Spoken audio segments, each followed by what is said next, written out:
Hi friends, సొరకాయ పప్పు ఎలా తయారు చేసుకోవాలో చూసేయండి ఫ్రెండ్స్. ముందుగా కుక్కర్లో 1 గ్లాస్ పప్పు వేసుకోవాలి.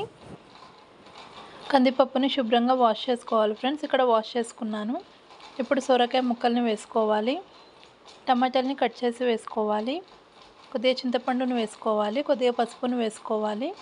కొంచెం అల్లం వెల్లుల్లి పేస్ట్ వేసుకోవాలి. కొద్దిగా కారం వేసుకోవాలి. 1 స్పూన్ ఆయిల్ వేసుకోవాలి. ఇప్పుడు కొన్ని వాటర్ని వేసుకోవాలి. వాటర్ని వేసుకొని ఒకసారి మొత్తం ఇలా మిక్స్ చేసుకోవాలి.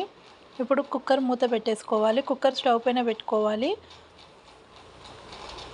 ఇలా 2 విజిల్స్ వచ్చేంత వరకు ఉడికించుకోవాలి ఫ్రెండ్స్. 2 విజిల్స్ వచ్చాక స్టవ్ ఆఫ్ చేసుకొని కుక్కర్ విజిల్ అంతా పోయాక మూత తీసి చూస్తే చూడండి ఫ్రెండ్స్, మనకు పప్పు అనేది ఉడికిపోయింది. ఇప్పుడు కవ్వంతో రుద్దుకొని పెట్టుకోవాలి. ఇప్పుడు స్టవ్ ఆన్ చేసుకొని పోపు కడాయి పెట్టుకోవాలి. 1 స్పూన్ ఆయిల్ వేసుకోవాలి. కొద్దిగా జీలకర్ర, కొద్దిగా ఆవాలు వేసుకోవాలి. కొన్ని ఎల్లిపాయలని దంచి వేసుకోవాలి.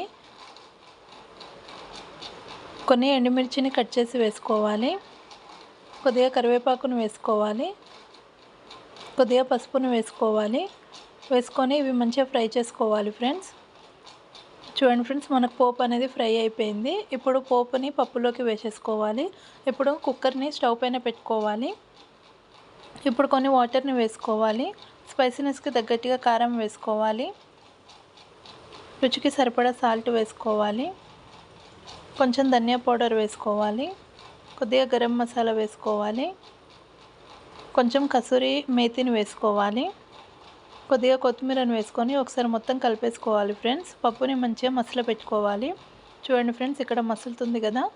ఇప్పుడు ఫ్లేమ్ సిమ్లో పెట్టుకొని మరొక 5 మినిట్స్ పాటు మసల పెట్టుకోవాలి. చూడండి ఫ్రెండ్స్, మనకు ఆయిల్ తేలింది కదా. ఇప్పుడు స్టవ్ ఆఫ్ చేసేసుకోవాలి. సర్వింగ్ బౌల్లోకి తీసేసుకుందాం. సొరకాయ పప్పు రెడీ. నచ్చితే లైక్, షేర్ అండ్ సబ్స్క్రైబ్.